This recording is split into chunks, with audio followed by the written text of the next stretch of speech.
मैं श्रीकांत पारिक, शेखावाटी पोस्ट से। आज अंतर्राष्ट्रीय महिला दिवस के उपलक्ष्य में आपसे रूबरू करवाने के लिए मुरारका कॉलेज नवलगढ़, राजकीय कॉलेज नवलगढ़ से प्रोफेसर सौम्या वशिष्ठ इंग्लिश से आपकी सीधी बातचीत करवाते हैं। तो सौम्या जी, हम आपसे ये जानना चाहेंगे कि आज अंतर्राष्ट्रीय महिला दिवस है, तो इसके लिए आपका महिलाओं के बारे में क्या संदेश देना चाहेंगी? देखिए सर, महिलाओं के बारे में तो महिलाओं को सशक्त होना चाहिए और खुद के ऊपर मतलब किसी दूसरे पे डिपेंड ना रहें, ये तो मुख्य संदेश है ही उनका। लेकिन जो मैं अभी स्थितियां देख रही हूँ, जो हमने महिला सशक्तिकरण के नाम पर जो एक झंडा उठा लिया है, वो मुझे लगता है कि वो केवल एक झंडा रहकर रह गया है। हमने अपने ऊपर दोहरी जिम्मेदारियां ले ली हैं और जो समाज में जो स्थिति है वो बेशक समाज में हमें एक बराबर का ओहदा दिया गया है, लेकिन ये मुझे ऐसा लगता है कि ये केवल कहने के लिए हुआ। वास्तविकता में जो होना चाहिए था वो नहीं हो पाया, और उसके लिए मैं ये नहीं कहती कि पूरी मतलब पुरुष ही जिम्मेदार हैं, हम खुद भी कहीं पर जिम्मेदार हैं, क्योंकि हम एक तरफ आरक्षण की डिमांड भी करते हैं सर कि महिलाओं को आरक्षण मिलना चाहिए। और मैं इसके बिल्कुल खिलाफ हूँ, क्योंकि अगर जब हम ये कह रहे हैं कि हमें मिलकर हम एक कंधे से कंधा मिलाकर हम साथ चल रहे हैं, हम बराबरी की बात कर रहे हैं, तो फिर हमें आरक्षण जैसी चीज़ क्यों चाहिए उस स्थिति में। लेकिन जो भी महिलाओं की स्थिति है समाज में, वो ठीक है कि मेरे जैसी बहुत सारी महिलाएं जो किसी पर डिपेंड नहीं हैं, लेकिन हमारे ऊपर जो जिम्मेदारी है और जो हमारे कलीग्स होते हैं, हमारे साथी होते हैं, उनका बिहेवियर जो हमारे प्रति होता है वो निश्चित रूप से हमें कहीं ना कहीं आहत करता जाता है कि हमें कहीं पर कमज़ोर समझा जा रहा है, हमें ऐसा महसूस होता है, जबकि हम हर चीज़ को कर सकते हैं। तो उस स्थिति में मैं पूरे समाज के लिए एक संदेश देना चाहती हूँ कि आप किसी की भी, वो चाहे महिला हो पुरुष हो, लेकिन आज महिला दिवस विशेष रूप से बात महिलाओं की हो रही है, तो किसी की भी जो काबिलियत है उसके अनुसार उसको उतना ही सम्मान और उतना ही प्यार दिया जाना चाहिए, उसी के अनुसार उसका काम भी लिया जाना चाहिए और करवाया भी जाना चाहिए। लेकिन आमतौर पर समाज में ऐसा नहीं देखा गया है। न सामाजिक रूप में मैं ये समझती हूँ कि हमेशा ही महिलाओं को कुछ न कुछ किसी न किसी रूप में कमज़ोर समझा ही जाता है। ये मैं एक्सेप्ट करती हूँ कि शारीरिक रूप से, बायोलॉजिकल रूप में महिलाओं में कुछ कमज़ोरियाँ होती हैं जो पुरुषों से कमज़ोर होंगी ही होंगी, और उसको शायद आज की महिला स्वीकार करने के लिए तैयार नहीं है। लेकिन जो चीज़ें हैं उसको स्वीकार महिलाओं को भी करना होगा, तो पुरुषों को भी उस रूप में उनको स्वीकार करना ही होगा। और दूसरी तरफ से कि जो कामकाजी महिला है, क्योंकि वो काम तो हमने महिलाओं ने स्वयं ही चुना है ना कि हम काम करेंगे, तो फिर उस कामकाजी महिला के प्रति परिवार का, समाज का एक अलग दृष्टिकोण होना ही पड़ेगा और उनको करना ही पड़ेगा इस चीज़ को। और अगर वो ऐसा नहीं करते हैं तो महिला खुद एक फ्रस्ट्रेशन की उसमें आ जाती है कि मतलब मैं सब कुछ करने में सक्षम हूँ, लेकिन मुझे एक पर्याप्त वो नहीं मिल पा रहा है सही तरीके से। तो इन चीज़ों को लेकर मैं थोड़ी अपने आप में भी आहत होती हूँ। मैं अपने आसपास का जो वातावरण देखती हूँ उसमें भी मैं आहत होती हूँ, और जो भी मेरे सामने आ रहे हैं, जो मेरे कलीग हैं, जो मेरे और साथी हैं, उनको भी मैं देखती हूँ, तो मुझे लगता है कि नहीं, कहीं पर अभी बहुत बड़ी जागरूकता की ज़रूरत है। केवल एक महिला दिवस मना लेने से कुछ नहीं होता, जबकि मैं मानती हूँ कि हर दिवस ही महिला दिवस होता है, क्योंकि कौन सा ऐसा दिन है जब आप किसी महिला के बिना कोई काम कर सकते हैं। हर एक दिवस पर, चाहे आप माताजी के रूप में हो, चाहे वो टीचर के रूप में हो, चाहे बेटी के रूप में हो, चाहे बहू के रूप में हो, किसी भी रूप में महिला की हमेशा आवश्यकता एक घर के लिए और एक पूरे समाज के लिए होती है। तो फिर हम उसके लिए एक दिवस मनाकर, उसे एक दिन सम्मानित कर और उसके लिए एक दिवस मनाकर हम उसको पूरा नहीं कर सकते हैं। तो हमें हर दिन ही उसकी जो भी आवश्यकताएं हैं या जो उसके लिए अनुकूल सम्मान है वो उसे दिया जाना चाहिए, ऐसा मेरा मानना है। और इसके लिए इस पूरे समाज को हमेशा के लिए जागरूक होना पड़ेगा, और जब तक ये बदलाव नहीं आएगा तो मुझे नहीं लगता कि कागज़ों में जो महिलाओं के प्रति सम्मान और इस तरह की बातें होनी है वो कहीं धरातल पर उतर सकेंगी। ये धरातल पर उतर नहीं पा रही हैं, और हम हर दिन कुछ ना कुछ सोचते हैं, लिखते हैं, और बड़े बड़े आर्टिकल्स, बड़ी बड़ी चीज़ें हम बोल देते हैं, भाषण होते हैं, सब कुछ होते हैं, लेकिन वास्तविकता में जो महिला की जो स्थिति है उसमें मुझे अपने आप में कोई परिवर्तन नज़र आ नहीं रहा। कि जो सामाजिक रूप में उसमें परिवर्तन होना चाहिए वो परिवर्तन नहीं दिख रहा है, कि हर जगह उस जो भी महिला है उससे एक फ्रस्ट्रेशन का शिकार होना ही पड़ रहा है, चाहे वो अपने कार्यस्थल पर हो चाहे वो घरेलू स्थल पर हो। जो नॉर्मली घरों में भी कह दिया जाता है कि तुम्हारा ये काम नहीं है, या वो खुद भी कह देती है महिला कभी कभी कि नहीं ये मेरा काम नहीं है, ये आप करेंगे। ये कार्यस्थल पर भी होता है कि नहीं आप इसके लायक नहीं हैं, आप ये काम नहीं कर सकती हैं, ये बिना जाने कि क्या वो कर सकती है या नहीं कर सकती है। तो आमूल चूल परिवर्तन की बहुत ज़्यादा ज़रूरत है पूरे समाज में। केवल एक दिवस मना लेने से कुछ नहीं होने वाला, ये मेरा मानना है सर। आपसे ये जानना चाहेंगे, राजनीति में आरक्षण लागू हो गया, शिक्षा के क्षेत्र में भी काफ़ी महिलाओं की भागीदारी अच्छी हुई है, लेकिन फिर भी आज बहुत बड़ा तबका इससे वंचित है। खास तौर से महिला वर्ग जो है अपने आप को अत्याचार और शोषण का प्रतीक समझ के और वो समाज के सामने अपना प्रदर्शन देखती है और लाचार है। इसके बारे में आप क्या कहना चाहेंगी? जहाँ तक सर आपने राजनीति की बात करी कि राजनीति में आरक्षण मिल गया है, तो मैंने आपको पहले भी कहा था कि मैं आरक्षण के पूरी तरह से खिलाफ हूँ। क्योंकि जब हम ये सोच रहे हैं कि हमें सब बराबरी चाहिए, हम हर जगह बराबरी की बात कर रहे हैं, हम खुद बात कर रहे हैं, महिलाओं की बात कर रही हूँ मैं इसमें, तो फिर हमें आरक्षण चाहिए ही क्यों? और आरक्षण, जहाँ तक आपने राजनीति की बात की, तो राजनीति में आरक्षण की क्यों ज़रूरत है? क्योंकि जो आपका वोटर है, जो आपको चुनने वाला है, वो आपकी जो गुण है उनको देखेगा, उसमें वो ये नहीं देखेगा कि आप महिला हैं या पुरुष हैं। ऐसा कुछ नहीं होता राजनीति में तो।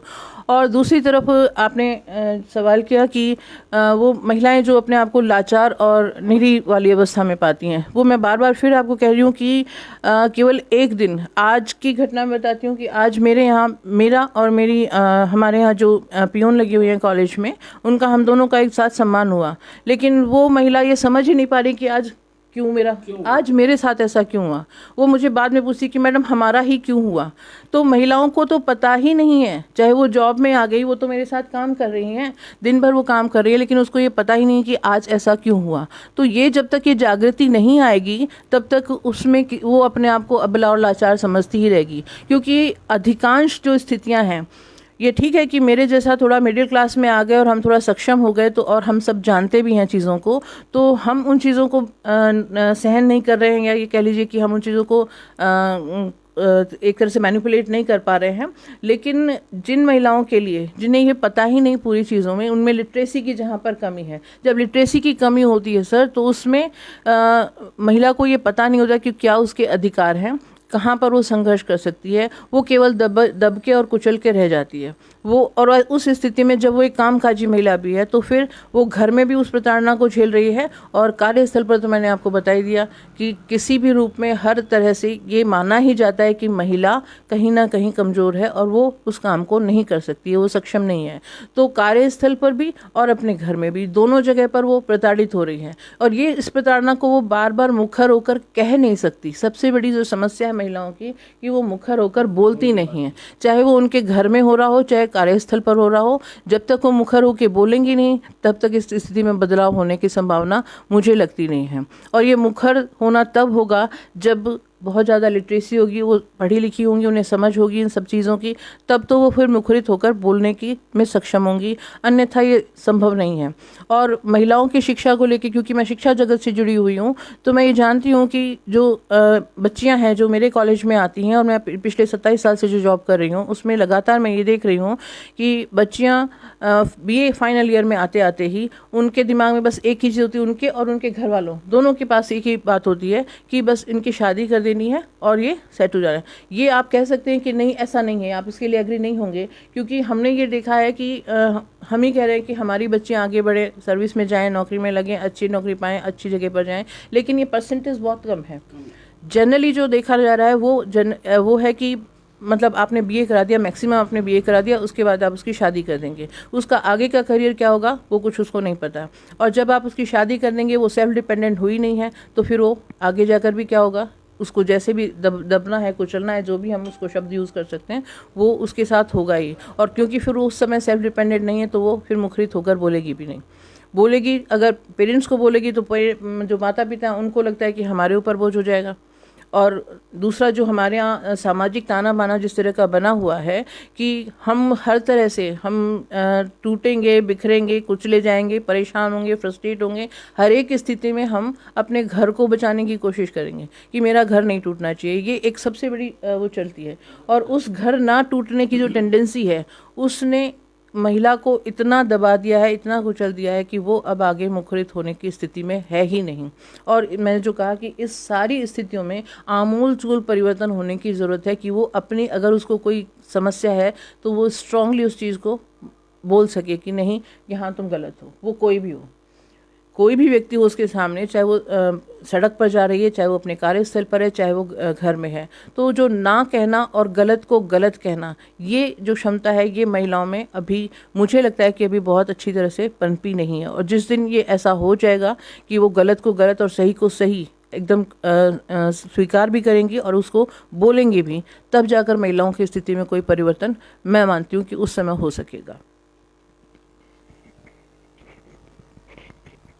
आप तो अच्छे से शिक्षित परिवार से हैं। आपकी माताश्री भी अध्यापिका रही है, आपके पिताश्री भी अध्यापक रहे हैं और आप प्रोफेसर इंग्लिश की हैं ही हैं। लेकिन सबसे बड़ी विडंबना ये है कि आज भी बहुतायत में पिछड़ापन है महिला वर्ग में। और हम ये चाहते हैं कि आप जिस ओहदे पे हैं, जिस पोस्ट पे हैं, एक अच्छी और मैसेज देख करके और महिला समाज के लिए एक नया प्लेटफॉर्म तैयार कीजिए, जिससे आने वाले टाइम में अपने को ये देखने को मिले कि अंतर्राष्ट्रीय महिला के दिवस के बजाय और सामान्य दिन जो है वो भी महिलाओं के लिए अंतर्राष्ट्रीय दिवस ही है। ये आपके इसके विचार क्या रहेंगे इस विषय में? जैसा कि सर मैं शिक्षा जगत से जुड़ी हुई हूँ और मैंने कहा कि मैं बच्चियों को देखती रही हूँ और काफ़ी लंबे समय से देख रही हूँ, तो मेरा मुख्य उद्देश्य, मेरा जो मैसेज होगा या संदेश होगा वो ये होगा कि हर एक बच्ची को, क्योंकि वो आगे जाकर वही उसी को सारे समाज में एक महिला का रोल अदा करना है, तो हर एक बच्ची को एटलीस्ट कम से कम ये सोच कर रखना चाहिए कि उसे सेल्फ डिपेंडेंट होना है।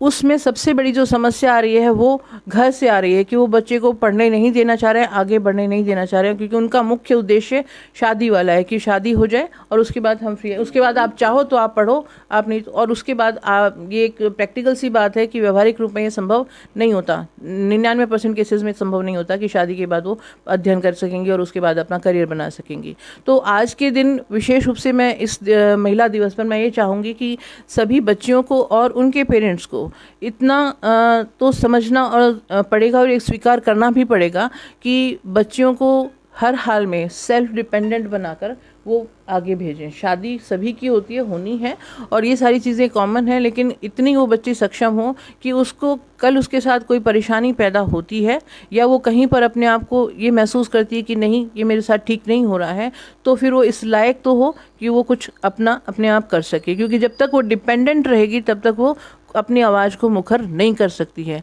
इसलिए उसका सेल्फ डिपेंडेंट होना और जो पढ़ाई है उसको पूरा करना, केवल पढ़ाई में डिग्री ही नहीं लेना है, उसको इस रूप में सक्षम होना है कि वो आवश्यकता पड़ने पर कोई भी काम अपना कर सके। तो वो पढ़ाई नहीं, वो कोई भी वोकल चीज़ें हो सकती हैं जो जिसमें वो काम कर सकती है, वो अपनी अभिरुचि के अनुसार कोई भी काम अपना वो चूज़ करें। और उनको ये तो कम से कम महिलाओं को ये स्वतंत्रता तो दी जानी चाहिए कि वो अपनी इच्छा के अनुसार कोई भी काम जो करना चाहती हैं वो करें और अपना जो डिपेंडेंसी है वो दूसरों के प्रति वो ख़त्म करेंगे। जब वो पेरेंट्स के घर पर हैं तब वो पेरेंट्स पर डिपेंड होती हैं, और जब सामने वाले दूसरे घर में चली जाती हैं तो वो वहाँ पर पति पर और उस परिवार पर डिपेंड हो जाती हैं। तो वो डिपेंडेंसी जो है उसको ख़त्म करना आज की एकदम जो कहना चाहिए कि सबसे ज़्यादा आवश्यक चीज़ है वो ये कि वो डिपेंडेंसी खत्म। और वो कहाँ से आएगी? वो लिटरेसी से आएगी। जब तक वो पढ़ी लिखी नहीं होंगी, उनको जो नॉलेज नहीं होगी, तब तक वो कुछ भी नहीं कर सकती हैं। तो ये पढ़ा लिखा होना, पढ़ाई का पूरा होना, और उसके साथ उनका जो पढ़ाई है वो जॉब ओरिएंटेड हो, कि वो उनको कहीं ना कहीं जब भी उनको ज़रूरत हो या जब भी वो महसूस करें तो वो अपना काम शुरू करें, अपनी नौकरी शुरू करें। और ऐसी स्थिति में आकर ही तभी वो एक बार मुखर होकर जो उसके प्रति जो खिलाफ जो भी कुछ जा रहा है या जो गलत उसके साथ हो रहा है या होने की संभावना है, उसके खिलाफ वो तुरंत खड़ी हो सकती कि नहीं, you are not right here. ये तभी वो कह सकती है कि आप गलत हैं, आप ये नहीं कर सकते हैं। तो इसके लिए पूरी जागरूकता उनमें होनी बहुत ज़रूरी है। और मेरे जैसे टीचर्स जितने भी हैं उनकी इसमें विशेष भूमिका रहती है कि वो उन छोटी बच्चियों को जो हमारे कॉलेजेस में, स्कूल्स में आ रही हैं, उनको वो इसके प्रति पूरी तरह से आगाह करें कि नहीं, आपको अपने जीवन में कुछ ना कुछ ऐसा करके रखना है। लेकिन इसमें महत्वपूर्ण भूमिका मुझे ऐसे लगती है कि परिवार की भूमिका बहुत ज़्यादा है, क्योंकि मैं अक्सर ये देखती हूँ कि बच्ची चाहती है कि मैं अपना एजुकेशन को पूरा करूँ, लेकिन परिवार वाले उसके लिए नहीं मान रहे। और ऐसी स्थिति में मेरे जैसे टीचर्स जो चाह रहे हैं कि सामने बच्ची जो है वो बहुत अच्छी है लेकिन वो नहीं कर पा रही, लेकिन हम भी उस परिवार को जाकर सर वो नहीं कर पाते हैं कि आप उनको संभाल लीजिए या इनको पढ़ने दीजिए, क्योंकि उनके पास इतने सारे लॉजिक होते हैं कि वो हम नहीं पूरा कर सकते। और तब मेरा मन बहुत दुखी होता है, क्योंकि किसी एक बच्ची को मैं देख रही हूँ कि वो बहुत आगे निकल सकती है और उसका परिवार उसका साथ नहीं दे रहा। तो ऐसी स्थिति में जो मैं बार बार फिर वही कहूँगी कि पूरे समाज में समाज की पूरी विचारधारा में परिवर्तन की बहुत ज़्यादा आवश्यकता है। जब ये होगा तभी महिलाओं की स्थितियों में कहीं सुधार हो सकता है। खास तौर से देखने में ये आया है कि बच्चियों का रुझान ज़्यादा अध्यापक बनने में रहता है। तो हम आपसे ये उम्मीद रखते हैं कि आप अपनी कॉलेज के माध्यम से, आपके पीरियड के माध्यम से मोटिवेट कीजिए बच्चियों को कि काफ़ी डिपार्टमेंट है, काफ़ी ये कहना चाहिए कि सोर्स है कि वो जॉब अपॉर्चुनिटी को हासिल कर सकती है। तो इसके बारे में आपका क्या विचार है? देखिए, पहले तो आपने जो कहा कि बच्चियों की अधिकतर कोशिश होती है कि वो अध्यापन कार्य में जाएं, और उसका मुख्य कारण ये है कि मैं अपने लिए भी कहूँगी, क्योंकि अध्यापन कार्य एक ऐसा क्षेत्र है जिसमें कि हम अपने आप को बहुत ज़्यादा सुरक्षित महसूस कर सकते हैं, और दूसरी बात कि हम अपने परिवार के लिए उसमें एक समय निकाल सकते हैं। क्योंकि आपको मैं उदाहरण के रूप में दूँ कि एक डॉक्टर है, उसके लिए 24 घंटे का काम है, लेकिन एक टीचर है, मेरे जैसा टीचर है, वो अपनी क्लास लेगा, अपने टाइम से वापस घर आएगा, तो वो घर भी संभालेगा और बाकी के अपने काम भी करेगा और अपनी जॉब को भी करेगा। इसलिए मोस्टली मैंने देखा कि बच्चियां जो हैं वो टीचिंग को ज़्यादा प्रेफर करती हैं कि उनको टीचर बनना है। लेकिन हाँ, ये सही है कि बहुत सारे और फील्ड्स हैं। और सर, आपकी जानकारी के लिए बताऊं कि मैं 2-4 जगह पर मुझे जब बुलाया गया एक लेक्चर के लिए, तो उसमें मैं हमेशा बहुत सारे कोर्सेज़ को लेके गई हूँ कि ये फील्ड्स आपके लिए हो सकते हैं, क्योंकि हर एक बच्चा एजुकेशन में, मतलब एकेडमिक एजुकेशन जो है उसमें बहुत आगे निकले ये ज़रूरी नहीं है, क्योंकि सबका अलग अलग इंटरेस्ट होता है। तो अपने, जो मैंने कहा कि अपने इंटरेस्ट के अकॉर्डिंग वो बहुत सारी फील्ड्स ऐसे हैं जिसमें वो जा सकती हैं। और ऐसा नहीं है कि सर बच्चियां जा नहीं रही हैं, जाती हैं ये, लेकिन उनकी परसेंटेज, मेरा कहना है कि वो बहुत कम है। बच्चियां आजकल पुलिस में भी जा रही हैं, आजकल वनपाल की परीक्षाएं भी दे रही हैं, मैंने देखा अभी बच्चियां दे रही हैं। ऐसी बहुत सारी पोस्ट हैं जिनमें, और गवर्नमेंट जॉब में, वो प्राइवेट जॉब में भी अभी लग रही हैं, लेकिन उनकी परसेंटेज बहुत कम है। और दूसरा, मैं उन बच्चियों को भी देख रही हूँ कि वो अपनी तरफ से पूरी कोशिश में लगी हुई हैं, लेकिन परिवार की तरफ से उन पर ये बार बार दबाव डाला जा रहा है कि नहीं, बस बहुत हो गया, अब इतना आगे नहीं करना, अब आगे नहीं करना। तो ये जो प्रेशर है, मेरा अल्टीमेटली कहना है कि वो फील्ड कोई सा भी हो सकता है, वो बच्ची का अपना चुनाव होगा कि वो किस फील्ड में जाना चाहती है। और हर एक की अपनी वो रुचि होती है कि वो क्या करना चाहती है, क्या नहीं करना चाहती है, लेकिन उसके लिए हम उसे स्वतंत्र छोड़ें तो सही। मैं यहाँ पर स्वच्छंदता की बात नहीं कर रही हूँ, स्वतंत्रता की बात कर रही हूँ। महिलाओं का, लड़कियों का स्वच्छंद होना मेरी नज़र में बहुत गलत है, जो कि समाज में अब मुझे ऐसा लगता है कि स्वतंत्रता के नाम पर स्वच्छंदता बढ़ती चली जा रही है।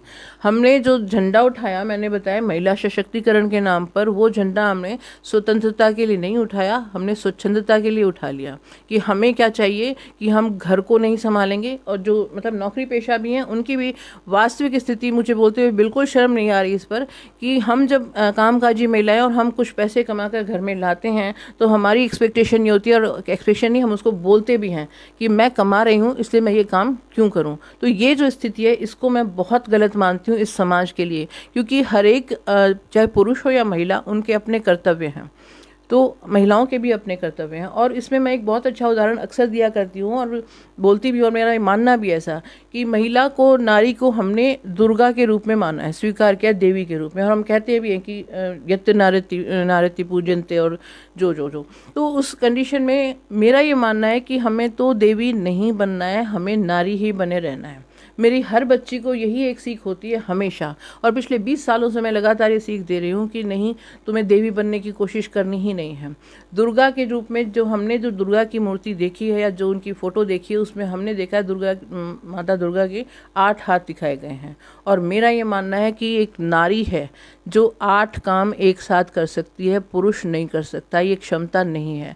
तो दुर्गा के रूप में हमने जिसको देखा है वही नारी है एक्चुअली। और जब उसके ऊपर कुछ बहुत ज़्यादा आप कहें कि अत्याचार होने लग जाएगा, तो वही नारी दुर्गा के रूप में रौद्र रूप लेकर खड़ी भी हो जाती है। तो दोनों नारी के जो दोनों रूप हैं कि वो कई सारे कार्य एक साथ कर सकती है, जो नॉर्मली आप देखते हैं कि कामकाजी महिलाएं करती हैं, घर को भी संभालती हैं, बाहर भी संभालती हैं और सारे काम वो संभालती हैं। तो ये कार्य पुरुष के बस का नहीं है, ऐसा मेरा मानना है। तो ये जो दुर्गा का रूप है, इसको यूं का त्यों अगर हम अपना लें समाज में कि हम ठीक है केवल नवरात्रों में दुर्गा की पूजा करते हैं, जो वो कंडीशन है कि केवल नवरात्रों में दुर्गा माता की पूजा करेंगे और केवल एक देवी के रूप में करेंगे, और फिर हम कहेंगे कि नारी को तो हम देवी मान रहे हैं। तो नहीं, आप देवी मत मानिए ना, आप नारी को सिर्फ नारी ही मानिए, आप उसकी जो योग्यता है उनको स्वीकार कीजिए। तो जैसे नवरात्रों में दुर्गा की पूजा नहीं करके आप सारे साल भी तो दुर्गा जी की पूजा कर सकते हैं, वैसे ही आप एक अंतर्राष्ट्रीय महिला दिवस नहीं मनाकर पूरे साल भी तो महिला का एक सम्मान कर सकते हैं। तो ये जो बात मैं कह रही हूँ सर कि जो देवी दुर्गा हैं उनके 8 हाथ इसलिए नहीं दिखाए गए कि वो 8 हाथ होते हैं, ऐसा कभी नहीं होता है। वो जो 8 हाथ हैं वो यही इंडिकेट करें कि एक नारी जो है वो बहुत सारे प्रकार के काम एक साथ कर सकती है जो पुरुष नहीं कर सकता है, और वो रौद्र रूप भी ले सकती है अगर उसके साथ बहुत कुछ गलत होता है। तो ये स्थिति है, ये बच्चियों को समझाने के चीज़ें हैं जो मैं हमेशा अपने लेवल पर तो मैं समझाती रहती हूँ। और जहाँ तक लिटरेसी की बात है, मैंने काफ़ी लंबे समय तक वो जो झुग्गी झोपड़ी वाली जो बस्तियाँ होती हैं उनमें मैंने काम किया, और उनमें मैंने देखा कि उन महिलाओं को एक आदत सी पड़ी, वो उसको अनयूजुअल कुछ अलग मानती ही नहीं है कि हस्बैंड ने आके पीट दिया, उनको कोई फ़र्क नहीं पड़ता, उनको कुछ कहो तो वो तुरंत कहते हैं कि क्या हुआ, फिर मेरा हस्बैंड ने मार दिया। तो ये जो टेंडेंसी है ये कब बदलेगी? जब मेरे जैसे बहुत सारे लोग आगे आएंगे। अकेली नहीं, मैं अकेली कुछ नहीं कर सकती हूँ, कोई भी अकेला को समाज को नहीं बदल सकता। तो ये जो चीज़ें हैं कि उनके जो मन में बैठ गई हैं ये जो भावनाएं कि नहीं ये तो कॉमन सी चीज़ है, ये साधारण बात है कि अगर ऐसा हो गया है तो उसको उनको संभालना पड़ेगा, उनको समझाना पड़ेगा कि नहीं ये गलत हो रहा है और आपको इसके खिलाफ आवाज़ उठानी पड़ेगी। तो वो आवाज़ उठाने की हिम्मत उनमें आए कैसे? जब मेरे जैसे 5-7 लोग उनके पीछे खड़े हों तब तो वो हिम्मत आएगी। तो ये आपने सही कहा कि हमें एक ऐसी चीज़, कोई ऐसा संगठन या ऐसा कोई संस्था या ऐसी कोई चीज़ बनानी चाहिए जिससे कि उन महिलाओं को जो शायद एजुकेटेड नहीं है, एजुकेटेड हैं भी तो वो आवाज़ उठाने में सक्षम नहीं है, तो उनको सक्षम बनाने में हम लोग कुछ काम कर सकें तो वो बेहतर होगा। और मेरी पूरी कोशिश होगी कि मैं ऐसा कोई ना कोई काम ज़रूर करूँ। ठीक है। एक सबसे बड़ी कुरीति है अपने यहाँ पे दहेज प्रथा जी, उसके बारे में आप क्या कहना चाहते हैं? दहेज प्रथा का सर ये तो आपने ही कह दिया कि कुरीति है। और हमने पिछले दिनों में, मैं जो देख रही हूँ पिछले कुछ सालों में, हमने दहेज का खूब विरोध किया है। सामाजिक तौर पर हम खूब विरोध करते हैं कि दहेज देना लेना सब अपराध है, कानून रूप से भी उसका विरोध हो रहा है। लेकिन मैं जो देख रही हूँ कि दहेज प्रथा बढ़ती चली जा रही है। पहले आप देखिए एक साइकिल, स्कूटर ये कुछ दिया जाता था, और अब फॉर्च्यूनर से नीचे कोई बात नहीं होती। और उसमें केवल एक तरफ ही जिम्मेदारी नहीं है, दोनों तरफ की जिम्मेदारी, दोनों परिवारों की जिम्मेदारी है। जो बच्ची का पिता है वो भी ये कोशिश करता है कि मैं ज़्यादा से ज़्यादा दिखावा करूं देने के लिए, और उधर जो है लेने वाले हैं उनको भी। तो दहेज प्रथा है, ऑब्वियसली वो बहुत बुरी प्रथा है, लेकिन हमने तो समाज में कुछ ऐसा बना दिया कि अगर हमने नहीं दिया कुछ तो बहुत बड़ा मतलब हमारी बहुत अपमान हो जाएगा। इसका बहुत ही बुरा उदाहरण मैं आपको बताना चाहती हूँ, जो कि जिस पर मैं बहुत खुश हुई थी। अभी सिर्फ 2 या 3 साल पहले की बात है, शायद आप लोगों ने भी न्यूज़पेपर में पढ़ा होगा। चिड़ाव में मेरी स्टूडेंट थी, उसकी शादी हो रही थी और उसको बच्ची को सिर्फ देखने के लिए आए थे और इमीडिएट वो शादी हो गई। हम सब बहुत खुश हुए, बिना कुछ लिए दिए सर शादी हो गई वो। और वो अखबारों में खूब वो हुआ कि इस तरह से अचानक शादी, और वो जाट परिवार से बच्ची थी और अच्छा परिवार था उनका। तो उनको जब उसकी शादी हुई पेपर्स में देखा, हम लोग भी बहुत खुश हुए कि चलो ऐसा हुआ, ये एक शुरुआत तो हुई। लेकिन आज 2 साल 3 साल बाद, अभी कुछ दिन पहले वो बच्ची मेरे पास आके गई है, और तब पता चला क्योंकि वो गवर्नमेंट में टीचर लगी हुई है, उसकी पोस्टिंग नागौर के आसपास कहीं पर है। और स्थिति सर ये हो गई कि जिस शादी पर पूरा जिला खुश हो रहा था कि ये शादी बिना दहेज के, बिना कुछ डिमांड के, और अचानक ऐसे सब कुछ तुरंत हो गया। 3 घंटे के अंदर अंदर उस बच्चे की शादी हो गई। और आज वो पता चलता है कि उसकी शादी किस लिए हुई, क्योंकि वो गवर्नमेंट जॉब में थी और उसको उसका पैसा चाहिए था।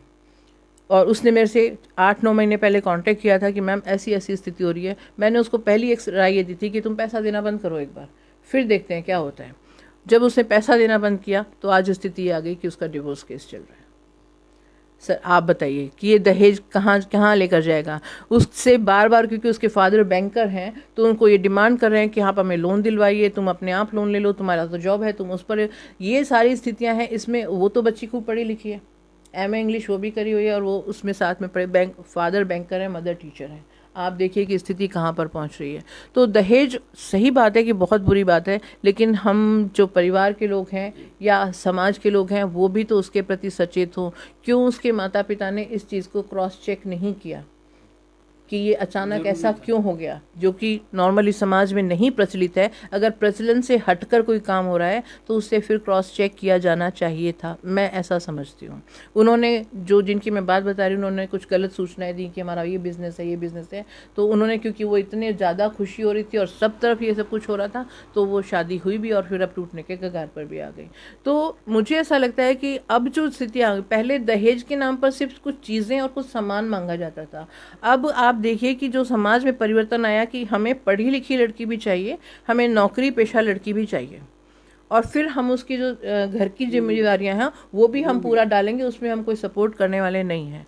तो नौकरी पेशा भी चाहिए, तो ये भी तो अल्टीमेटली कहीं ना कहीं दहेज का ही एक रूप है। अगर आपने सामने से नहीं लिया तो आपने वो पूरे ज़िंदगी भर वो कमा के देगी, वो भी तो आपका एक दहेज का ही तरीका हो गया। तो इन सब चीज़ों के लिए सभी को सचेत तो होना ही पड़ेगा। मेरा मुख्य उद्देश्य है कि सभी को सचेत हर समय होना पड़ेगा, और जो पेरेंट्स हैं, बच्चियों के पेरेंट्स विशेष रूप से, उनको ज़रूर इस बात के लिए जागरूक होना पड़ेगा। जागरूक तो पहले पूरे समाज को ही होना पड़ेगा, क्योंकि एक तरफ से तो कुछ होगा नहीं। तो उन सारी चीज़ों को देखते हुए हमें सबसे जो मुख्य बात आती है, जो मैं बार बार कह रही हूँ, कि उसका सेल्फ डिपेंडेंट होना बहुत ज़रूरी है बच्ची का। अगर जिस बच्ची की मैं बात कर रही हूँ, अगर आज वो नहीं अपनी सर्विस कर रही होती, तो फिर वो क्या इसके खिलाफ वो अपना आवाज़ उठा पाती? नहीं उठा पाती हो, क्योंकि फिर वो क्या करती, वो जाके अपने पेरेंट्स को कहती। पेरेंट्स वो भी सोचते हैं कि मेरे ऊपर बोझ हो जाएगी या हमेशा के वो बोझ, हम चाहे कहें नहीं, लेकिन सर वास्तविकता ये है कि बोझ माना ही जाता है ऐसी स्थिति में। तो उसको, उस बोझ को भी हम नहीं कह पा रहे सामने कि हम बोझ मान रहे हैं, हमें बुरा लग रहा है, तो वो सपोर्ट बच्चों को मिल नहीं पाता है। तो सबसे ज़रूरी तो इसमें ये आ गया कि आपकी एजुकेशन कंप्लीट होनी चाहिए। एजुकेशन का मतलब आप किसी लायक बनने चाहिए, जो आपकी रुचि का जो भी फील्ड हो। अभी जो गवर्नमेंट की तरफ से जो भी काम शुरू हुए हैं सर, उसमें मैं आपको बताना चाहूँगी कि उसमें बहुत सारी जो वोकल एजुकेशन है उनके बारे में ध्यान दिया गया कि कॉलेजेस में ही पार्लर है या इस तरह के जो और कोर्सेज होते हैं जिसमें बच्चियों की रुचि है, उनको कॉलेज में ही उनका अरेंजमेंट करवाया जाए, और हम लोग करवा भी रहे हैं। ये पिछले कोरोना काल में तो बंद हो गया था सब कुछ ही, लेकिन वो एक कार्यक्रम सरकार की तरफ से चल रहा है, और मैं उसे बहुत अच्छा कार्यक्रम मानती हूँ कि जिसमें अभिरुचि है, वो सिलाई में है या ब्यूटी पार्लर में है या इस तरह की जो भी चीज़ें हो सकती हैं, वो अपना बिजनेस खुद शुरू कर सके। ऐसी तैयारी जो सरकारी कॉलेजेस हैं उनमें शुरू कर दी गई है, और मैं इसका भविष्य अच्छा मानती हूँ कि सरकार अगर इस पर ईमानदारी से काम करे और मेरे जैसे टीचर्स ईमानदारी से काम करेंगे, तो निश्चित रूप से समाज की दशा में कोई ना कोई परिवर्तन ज़रूर होगा। आज भी समाज में ये देखने को आ रहा है कि बच्ची की जगह बच्चा ही चाहते हैं, और अगर मालूम चल गया कि बच्ची है गर्भ में तो उसका भ्रूण हत्या करने की कोशिश करते हैं। तो मेरा सवाल आपसे ये है कि आप इस भ्रूण हत्या में कन्या भ्रूण हत्या जोड़ करके देखेंगे तो आपको बहुत ज़्यादा इसमें समाज की दृष्टि से पतन का मार्ग दिखेगा। इसके बारे में आप क्या कहना चाहेंगी?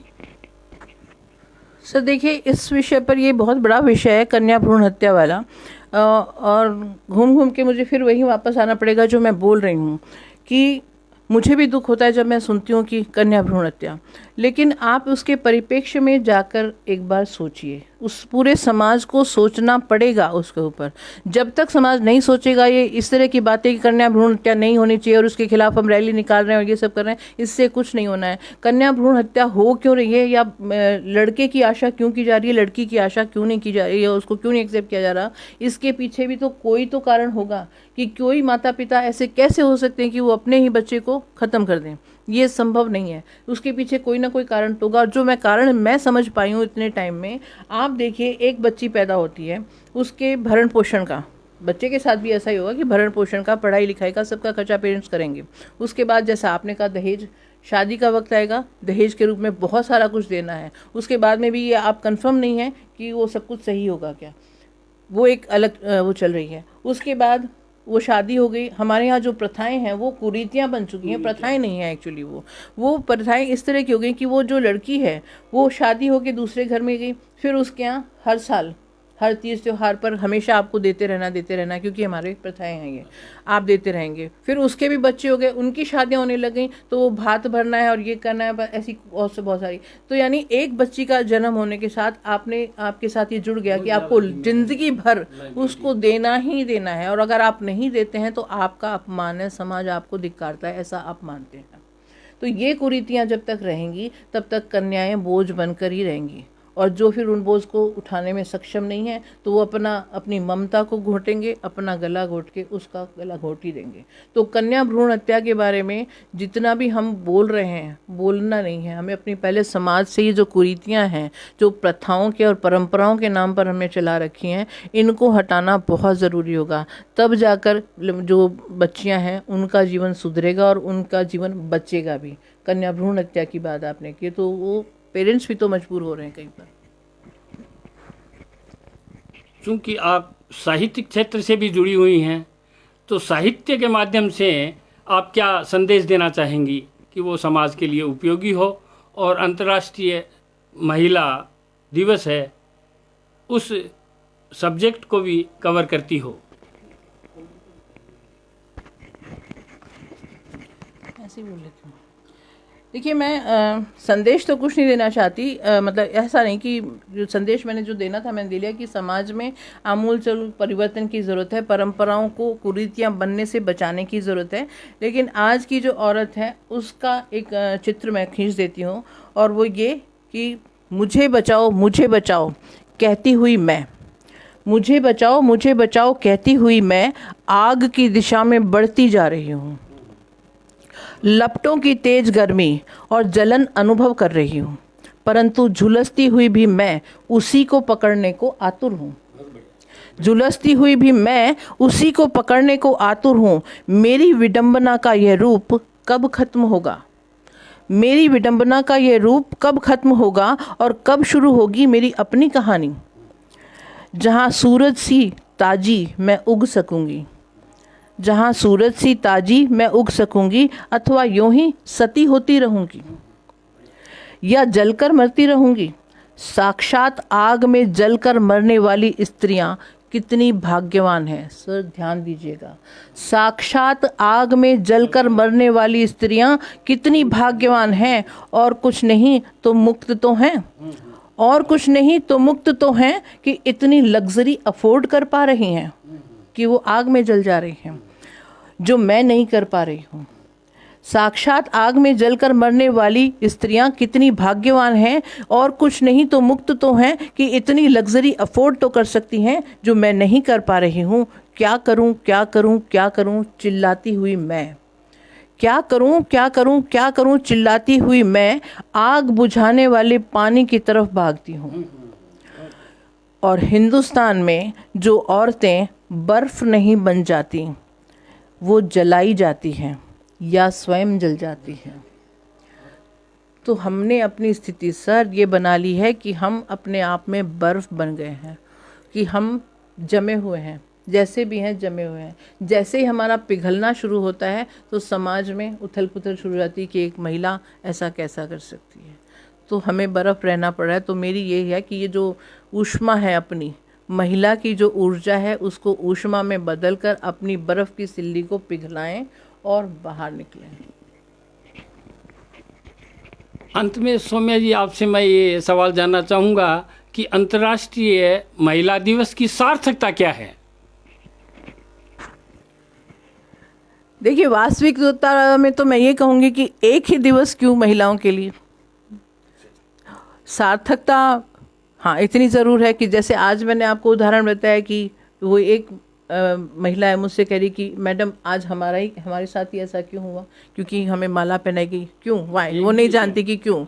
तो वो एक दिन, जब आज उसने एक ने मुझसे पूछा, ऐसे मुझसे 10 और भी लोग पूछेंगे, आपसे भी पूछेंगे, तो हम 10 को ये बता पाएंगे कि भाई आज ये क्यों। तो उसे लगेगा कि अच्छा मेरा भी सम्मान होता है क्या। तो वो एक दिन ही सही, एक बार आपने चाहे फॉर्मल उसमें सम्मान किया, औपचारिक तरह से सम्मान किया, उसको ये याद दिलाया कि आप सम्मान के योग्य हैं। अभी तक तो ये जान ही नहीं रही थी कि वो सम्मान के योग्य हैं क्या।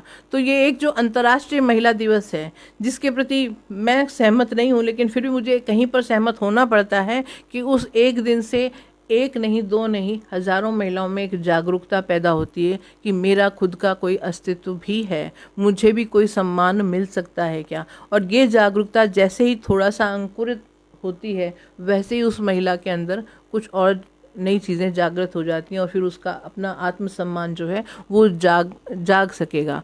तो इस रूप में अंतर्राष्ट्रीय महिला दिवस को मैं सही मानती हूँ कि एक दिन से ही, एक दिन में एक नहीं, दो नहीं, हज़ारों महिलाओं को हम इस चीज़ से अवगत करा सकते हैं, उनके अंदर जागृति ला सकते हैं कि आपका सम्मान है, आप उसे बना कर रखेंगे।